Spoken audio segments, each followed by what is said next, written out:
The chamber was hushed, cameras trained, every eye fixed on the witness table. Then, like thunder breaking a tense silence, Justice Sonia Sotomayor leaned forward, her tone sharp and unrelenting.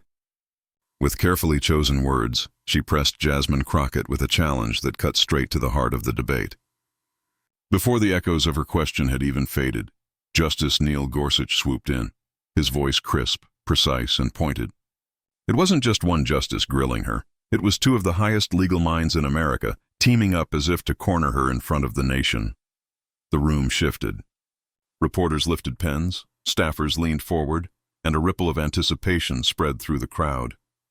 This was the moment they had been waiting for, the ambush, the clash, the test of whether Jasmine Crockett, the fiery congresswoman from Texas, could withstand the intellectual weight of the court itself.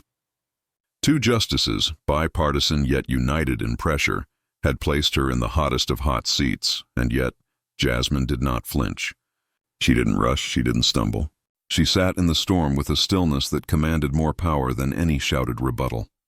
Slowly she adjusted the microphone, her gaze steady, her expression unreadable. For a heartbeat, it felt as though time itself had paused, the air thick with the question, would she crumble? Then came her opening words, calm, deliberate, and devastating. Each syllable landed not with volume but with weight, slicing through the chamber's tension like a blade through glass. Her voice carried a quiet authority, the kind that makes even the confident lean back in unease. In that instant, the balance of power shifted. What was supposed to be a two-on-one crossfire began to feel like a stage set for her triumph. The audience could sense it. The justices could feel it, and the cameras, the cameras, captured every flicker of the unraveling dynamic. And yet, no one in the room, not even her staunchest supporters, was prepared for the line that followed. Because what Jasmine Crockett said next would not only silence the justices, it would echo far beyond those marble walls. No one expected what she said next. To understand the electricity of that moment, we need to rewind. This wasn't just another hearing tucked into the endless churn of Washington politics. No, this was a rare convergence, a nationally televised showdown in front of the Supreme Court's marble grandeur. The stakes? Nothing less than how America would define dignity, power, and identity in the years to come. The issue on paper seemed dry, a technical debate about authority, representation, and the role of public service in protecting communities. But beneath the surface, it pulsed with far more than legal jargon. It was about who gets to be heard in America, whose story counts, and who holds the microphone when history is being written. On one side sat the weight of establishment authority. Two justices, robed in the gravitas of the court, embodied not just intellectual dominance but centuries of institutional tradition. They represented the towering, unshakable face of American power, the kind that has so often spoken over, rather than with, those at the margins. On the other side was Jasmine Crockett, the daughter of Texas grit and grassroots resilience. For her, this was not an academic exercise. It was personal. It was generational. She carried into that room the voices of communities too often sidelined. Immigrants, working-class families, young people aching for change. To dismiss her would be to dismiss them. To silence her would be to silence millions who saw themselves reflected in her rise. That's why this confrontation mattered. It wasn't merely an exchange of ideas. It was a cultural collision. Progressive identity squared off against establishment authority, with every word carrying symbolic weight. When Sotomayor and Gorsuch joined forces, it wasn't just about their legal point. It was about flexing the might of the system itself, reminding the upstart congresswoman that the court's power was older, stronger, untouchable. But Jasmine's presence challenged that assumption. By sitting at that table, by daring to answer back with composure instead of deference, she shifted the meaning of the moment. She wasn't simply defending herself. She was defending the dignity of everyone told they were too young, too brown, too unqualified to challenge authority. Her words became a mirror, reflecting back to America the imbalance between the generations who built this system and the generations determined to transform it. The cameras captured more than a legal dispute. They captured America's crossroads. Would the future bend toward inclusion, or would the old guard slam the door once again? And yet, as intense as this all felt, it was only the beginning. Because when the questions sharpened and the tone grew harsher, Jasmine Crockett's response didn't just hold her ground, it revealed something far bigger, far more dangerous to her challengers. This wasn't just a legal spat, it was a cultural collision. And what happened next would send shockwaves well beyond the court. To grasp the weight of what unfolded, we have to understand the unlikely duo that stood across from Jasmine Crockett. For years, Sonia Sotomayor and Neil Gorsuch have represented two distinct poles of the court, different in ideology, background, and philosophy, yet both armed with a sharpness that can make even seasoned lawyers quiver. Sonia Sotomayor, the people's justice in the eyes of many progressives, has long carried a reputation for being unflinchingly direct. Her questions slice through pretense like a scalpel, exposing contradictions with a precision honed over decades. When she speaks, she carries the moral weight of lived experience, the Bronx upbringing, the rise through the ranks, the authority of someone who knows what it means to claw one's way to the highest bench in the land. Her edge has always been framed as protective, a fierce defender of fairness, a champion of equity. Yet that same edge can turn piercing, even intimidating, when she locks her gaze on someone she deems unprepared or overreaching. Then there's Neil Gorsuch, her opposite in tone and temperament. Where Sotomayor burns with passion, Gorsuch chills the room with icy detachment. His style is deliberate, confident, almost dismissive. He rarely raises his voice because he doesn't need to. His smirk, his carefully measured cadence, conveys a different kind of dominance, the kind that makes his opponents feel as though they are children fumbling in a world he has already mastered. Gorsuch embodies the cool assurance of authority unchallenged. He doesn't just argue. He diminishes. He doesn't just question. He erases. Normally, these two stand apart. Sotomayor, the liberal conscience, often in dissent. Gorsuch, the textualist conservative, steady in his interpretations. Their chambers may as well have been different planets. Yet in this rare hearing, something unusual happened. Their voices converged. Not because they agreed on broader philosophies, but because they spotted a common target in Jasmine Crockett. For Sotomayor, perhaps it was the sense that Crockett was untested, that she dared to carry moral fire into a space that demanded precision. For Gorsuch, it was simpler. Crockett represented the disruption he disdained, the audacity of youth and progressivism pressing into the marble halls he believed were for seasoned giants. Together they became something almost theatrical, a tag team of pressure, pressing her from both flanks, each using their distinctive weaponry. Sotomayor wielded the scalpel, rapid-fire questions, layered with moral weight, designed to make Jasmine stumble. Gorsuch held the hammer, curt interjections, ice-cold dismissals, signaling to the audience that this young congresswoman was out of her depth. For the spectators, it was startling. The cameras caught glances exchanged in the gallery, eyebrows raised, whispers traded. To see Sotomayor and Gorsuch aligned, even momentarily, was like witnessing fire and ice merging into a single storm. Their target wasn't a veteran litigator or a corporate lawyer with binders of notes. It was Jasmine Crockett, fresh-faced, unapologetically herself, sitting at the table with nothing but conviction and grit, and in their alignment, another element crept in, overconfidence. Sotomayor believed her sharpness would corner Crockett. Gorsuch assumed his icy confidence would freeze her. Neither seemed to anticipate that together their pressure might backfire, that rather than silencing Jasmine, it might spark something stronger. It was the perfect setup for a clash that would echo far beyond the court. Because in their eagerness to assert dominance, Sotomayor and Gorsuch overlooked one crucial fact. Crockett wasn't just there to answer. She was there to represent, to embody, to resist. And she had built a lifetime of resilience for moments exactly like this. The room leaned in, the tension rising like static before a storm. On one side, two titans of jurisprudence, confident in their ability to slice and smother. On the other, a congresswoman who looked outnumbered, perhaps even cornered, but teaming up only made their downfall twice as dramatic. Before the clash that froze the room, there was a journey, one woven with grit, fire, and a refusal to bow to anyone's expectations. Jasmine Crockett didn't walk into that chamber as a fragile newcomer stumbling onto a national stage. She walked in carrying the weight of every room that once doubted her, every voice that once told her she wasn't enough, and every community that had placed their hope in her shoulders. Her story begins far from the marble pillars of Washington. She grew up where opportunity wasn't handed on a silver platter, where every achievement meant clawing past barriers that were designed to keep her small. She saw, from an early age, what power looked like when it ignored ordinary people, when decisions made in lofty halls trickled down to choke off opportunity, dignity, or even survival. That knowledge didn't discourage her. It lit a fire that never went out. When others looked at politics as a game of insiders, Jasmine saw it as survival for her community. She pursued law not to chase prestige, but to protect the vulnerable. She became known as the lawyer who stood with the marginalized, the fighter who showed up in courtrooms where the deck was stacked against ordinary people. It wasn't glamorous. It wasn't easy. But it taught her one of the most valuable lessons she would ever carry. Pressure doesn't break you if you decide it's fuel. That same fuel propelled her into Congress. Critics sneered at her brashness, her refusal to speak in hushed tones or wrap her words in layers of politeness.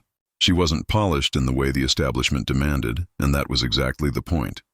Jasmine wasn't there to blend in. She was there to stand out, to speak for those who had never been invited to the table. Every time someone rolled their eyes at her accent, her tone, her unapologetic passion, she doubled down. She didn't shrink.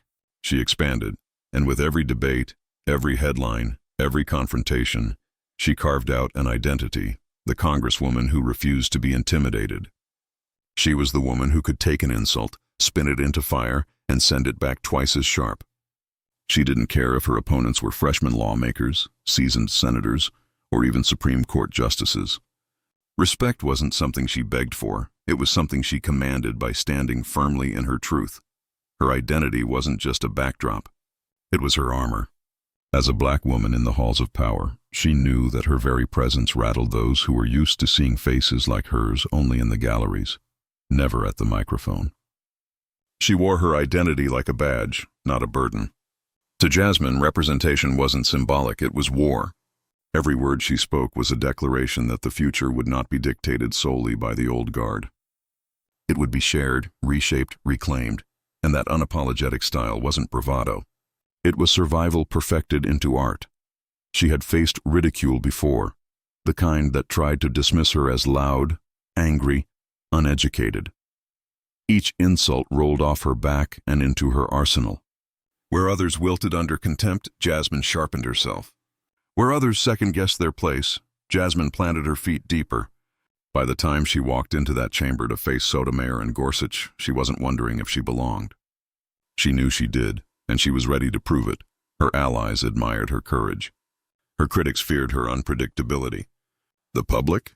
They saw something rare, a politician who spoke like them, not at them. Someone who didn't code her conviction in careful phrases approved by consultants. She wasn't a puppet for the powerful. She was a mirror for the unheard. This authenticity made her dangerous, not because she was reckless, but because she was real. She could connect with people in a way that institutions couldn't replicate. And when real meets polished, real often wins. So when Jasmine sat before the justices that day, she wasn't intimidated by the grandeur of the court. She didn't see 9 black robes towering over her. She saw 9 human beings, fallible, political, sometimes arrogant, and all of them accountable. When Sotomayor and Gorsuch leaned in with their questions, others saw a congresswoman cornered. Jasmine saw an opportunity, because Jasmine Crockett wasn't built to play defense forever. She was built to turn pressure into power, to take the weight of opposition and fling it back with even greater force. And this time, her opponents weren't ready for what she carried. She wasn't just ready for this clash. She was built for it. The moment began like a spark, sharp and sudden. Sotomayor leaned forward first, her voice steady but edged with unmistakable challenge. She fired a pointed question that cut across the chamber like glass breaking. It wasn't just the words. It was the tone, the precision, the way her delivery suggested Jasmine was not merely being questioned, but judged. The crowd leaned in, eyes narrowing, ears straining. Everyone knew Sotomayor's reputation. When she zeroed in, she rarely missed. Before Jasmine could fully process, Neil Gorsuch slid in. His voice, calm and cool, layered over Sotomayor's, doubling the pressure. Where Sotomayor's scalpel cut sharp and fast, Gorsuch's hammer landed slow and heavy. He framed Jasmine's position as naive, as though she were a schoolchild who hadn't done her homework. The dismissal was palpable. His words carried that subtle smirk, the kind that implied not only disagreement, but superiority. The effect was stunning. For one rare moment, two justices, polar opposites in ideology, were in sync. The gallery stirred. Journalists scribbled furiously, knowing this was not just debate, it was spectacle. Murmurs rippled through the audience. Incredulous gasps, low whispers, sidelong glances exchanged. Even through the cameras, the tension was visible. Jasmine sat at the table, hands still, posture unbroken. Her silence stretched into the air, and the silence was louder than the words that had preceded it. To some, it looked like hesitation. To others, it looked like the beginning of collapse. Two towering figures had closed ranks on her, and the weight of their authority pressed down like a storm cloud. In that silence, the crowd wrote their own endings. They expected her to retreat, to stumble into defensive justifications, to fumble her notes. They anticipated the unraveling, an untested congresswoman with all the fire of passion, but none of the steel to endure the sharpest blades of American jurisprudence. Seconds passed, though they felt like minutes. The air thickened, charged with electricity. Sotomayor waited, eyes steady, convinced her scalpel had found its mark. Gorsuch leaned back, confident his hammer had sealed the trap. Together they were certain Jasmine was cornered, that she would fold under the crushing silence. But what neither of them realized was that Jasmine Crockett had been here before, not in the marble chamber of the court, but in the unforgiving courts of public opinion, in neighborhoods where doubters circled like vultures, in institutions that questioned her every move. She had learned that silence wasn't weakness. Silence was strategy. The crowd held its breath, the cameras zoomed, the tension coiled tighter with every passing second. It was as if the nation itself leaned forward, waiting, wondering, would she falter, or would she fire back? And then the silence broke, and nothing was the same. The silence that had swallowed the chamber was thick enough to feel. It wrapped around the air like a shroud waiting to be broken. Then, Jasmine Crockett leaned forward ever so slightly, her eyes locked on Sotomayor, then shifting coolly toward Gorsuch. Her voice when it came was not loud. It didn't need to be. It was cold, steady, and sharp enough to slice the tension clean in half. "You know what's interesting?" she began, each word deliberate, measured. "For all the talk about experience, authority, and history in this room, it seems the only thing being put on trial is whether someone like me has the right to stand here at all." The chamber froze. Her words hung in the air, and for a split second, even the justices seemed unsure how to react. Sotomayor's brow furrowed, part disbelief, part irritation that Jasmine had dared to frame the exchange this way. Gorsuch's trademark smirk faltered, just slightly, but enough for the cameras to catch. And Jasmine. Her eyes glowed with the kind of fire that can't be taught. It's forged. She didn't stop there. Her voice rose, steady, infused with conviction. "I grew up in a world where I was told no more times than I can count. No, you're not qualified. No, you don't belong. No, sit down, stay quiet, wait your turn. And yet here I am because my community believed in me, because my generation believes in me, and because this country deserves a voice that refuses to be silenced by the weight of titles." Gasps scattered across the room. Phones came out, discreetly but quickly, as people realized this wasn't just a rebuttal. It was history being minted in real time. Jasmine's tone sharpened, now aimed directly at her challengers. "Justice Sotomayor, I respect your journey. Justice Gorsuch, I respect your seat. But respect doesn't mean submission. It doesn't mean that when I'm confronted with a tag team meant to make me small, I'll shrink. It means I'll stand taller because my presence here is not an accident. It's the very proof of progress, the very answer to the doubt you're trying to cast." The crowd's murmurs swelled into something more, an energy shift, an invisible tide turning in her favor. Sotomayor's frown deepened, her eyes narrowing as though weighing whether to cut in. But Jasmine pressed on, her words flowing like a current too strong to interrupt.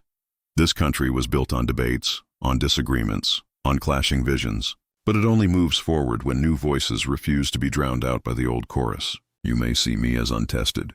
You may even see me as unworthy. But millions see me as necessary. And in the end, their voices, their struggles, their hopes, will echo longer than any dismissive smirk or cutting remark could ever last. The silence that followed was different now. Not heavy with expectation, but stunned, like the aftermath of thunder rolling through a valley. Faces in the gallery were wide-eyed, some mouths slightly open. A reporter in the second row dropped his pen. The cameras, relentless, caught every frame. Sotomayor's expression was no longer sharpened steel, but uneasy calculation. Gorsuch shifted in his chair, his smirk gone, replaced with a tight jaw. And Jasmine. She sat steady, unshaken, the fire in her eyes refusing to dim. What had started as a 2-against-1 onslaught had flipped, and everyone felt it. The audience wasn't just witnessing an exchange of words. They were watching the balance of power in the room tilt. Jasmine closed with a line that landed like a hammer on stone. You can laugh. You can dismiss. You can even unite against me. But you cannot erase me. Not me, not the people I represent, and not the future we're building. The chamber erupted, not in applause, for the setting demanded restraint, but in visceral energy. The kind of energy that vibrates in the chest, that spills out in whispers and frantic note scribbling, that guarantees headlines will scream about what just happened. And though decorum held the room in check, the reaction spoke louder than words. A young law clerk's eyes shone with admiration. An older senator, stone-faced at first, allowed the faintest nod. Even a cameraman, usually detached, whispered, "Wow," under his breath. That was the moment. The mic drop. Jasmine had shifted the narrative from being cornered to commanding, from being questioned to questioning back, and the nation watching through their screens would not miss it. Clips of Sotomayor's frown, Gorsuch's fading smirk, and Jasmine's unbroken glare would soon be stitched into viral edits, set to dramatic music, shared with captions like, "This is how you fight back." The future of the debate wasn't decided in case law or citations. It was decided in that charged silence, in the courage of one woman refusing to bow, and the ripple was already forming, ready to break far beyond the marble walls. Because what Jasmine Crockett had just delivered wasn't an answer. It was a warning, a declaration, a thunderclap heard around the country, and the world had only begun to react. The moment Jasmine Crockett's words cut through the chamber, the ripple began. By the time she leaned back in her chair, composed and unshaken, phones were already buzzing across the country. Within minutes, the clip of her takedown was online, clipped and subtitled, shared across platforms faster than fact-checkers could blink. On Twitter, now X, the first wave hit like a tsunami. Hashtags flared to life. Sure Crockett clapback, sure justice served, sure mic drop moment. In less than an hour, Jasmine's name trended above international headlines. Progressive activists hailed her as a generational voice. "This is what courage looks like," one post declared, already racking up hundreds of thousands of likes. A viral meme circulated almost instantly, a split screen of Gorsuch's fading smirk next to Jasmine's icy glare, captioned, "When arrogance meets fire." But with the firestorm of praise came the countercurrent. Defenders of Sotomayor and Gorsuch rushed in, framing Jasmine's remarks as grandstanding and political theater. Conservative commentators dismissed her as performative. Some even tried to spin it as disrespect to the institution itself. The clash online became a mirror of the clash in the chamber, two sides battling not just over what was said, but over what it meant. TikTok became its own battlefield. Influencers stitched the clip into everything from dramatic reenactments to comedic parodies. One creator slowed down the moment Gorsuch's smirk vanished, overlaying it with a record scratch sound effect. Millions watched, laughed, and shared. Another turned Jasmine's final line into an anthem, pairing it with marching crowds and protest footage, transforming her words into rallying cries. Meanwhile, television networks pounced. CNN replayed the confrontation on loop, complete with slow-motion cuts and dramatic voiceover. MSNBC hosts praised her composure, calling it the moment dignity stared arrogance in the face and refused to blink. Fox News took the opposite tack, accusing her of disrespecting judicial authority. The debate dominated primetime, spilling into late-night shows where comedians mined it for punchlines. Jimmy Fallon quipped, "When Gorsuch's smirk disappeared, you could practically hear windows shutting down." But what struck deepest wasn't just the pundits or the polished analysis. It was the voices of everyday people. Teachers in classrooms shared the clip as an example of speaking truth to power. Community leaders used her words to inspire local activists. One viral video showed a group of college students watching the exchange live on a projector, erupting into cheers as Jasmine delivered her mic drop line. The digital flood was relentless. Edits, remixes, commentary threads, it was everywhere. And yet, beneath the memes and hashtags, there was a seriousness, an unshakable sense that something had shifted. This wasn't just another viral clip. It was a cultural moment. People weren't just laughing, they were reflecting. They were asking, who gets to speak? Who gets to be heard? And what happens when someone refuses to shrink before authority? By the end of the week, surveys showed a spike in Jasmine Crockett's national recognition. For some, she was a new hero. For others, a new target. But either way, she could no longer be ignored. And as the digital dust settled, one truth became clear. The battle that began in that chamber didn't end with tweets or sound bites. Its true impact reached far beyond the digital arena. When the noise of the chamber quieted and the storm of reactions faded into the background hum of news cycles, something larger remained. What unfolded between Jasmine Crockett, Sonia Sotomayor, and Gorsuch was not simply another political skirmish, not just another headline to be archived and forgotten. It was a mirror, showing America the timeless truth that dignity carries a weight no dismissal can erase. Sotomayor and Gorsuch entered that clash with the authority of robes, the gravitas of titles, and the confidence that comes from occupying the highest seats of judicial power. They carried the air of untouchable establishment, a belief that their words could cut down, intimidate, or reduce a rising voice to silence. But Jasmine did not enter as their equal in rank. She entered as their equal in humanity, and that difference became the center of the lesson. Because Jasmine didn't need to shout or posture to command respect. She wielded something infinitely more enduring, composure. Her restraint, her icy calm, and her unwavering fire transformed what could have been a fleeting spectacle into something closer to a parable. It was proof that strength isn't always measured in volume. It is measured in presence. In that sense, Jasmine Crockett became more than a congresswoman on a tense day in Washington. She became a symbol. A reminder for every underdog, every immigrant child told to lower their voice, every young woman interrupted at a meeting, every person who has ever been underestimated. Her triumph whispered across generations. When they try to diminish you, rise higher. When they dismiss you, let their arrogance collapse under the weight of your dignity. The cultural clash that day was never really about law alone. It was about identity, pride, and the courage to stand unbent before authority. Sotomayor and Gorsuch, unlikely allies for that brief moment, represented the establishment's assumption that power is permanent, that hierarchy cannot be disrupted. But Jasmine's stance showed something else entirely. Arrogance is temporary. Laughter fades. Dismissal evaporates. What endures is the respect earned when one refuses to bow. And so the lesson radiates beyond politics. It applies in classrooms where students hesitate to speak, in workplaces where younger voices are ignored, in families where tradition tries to smother individuality. It speaks to every place where power tries to silence truth. Jasmine's moment teaches that silence can be powerful, not the silence of submission, but the silence before the counterattack, the silence that freezes a room and announces, "I will not be shaken." It's a lesson as old as history and as urgent as this morning's headlines. Respect does not come from titles or positions. Respect is born of integrity, earned in the fire of confrontation, and cemented when one stands tall in the face of dismissal. Jasmine Crockett's response is destined to be replayed countless times, but not just because it was clever or sharp. It will be remembered because it spoke to something eternal, the unbreakable dignity of a person who knows their worth. And in that her victory was complete, not just over Sotomayor and Gorsuch, but over every shadow of arrogance that seeks to silence truth.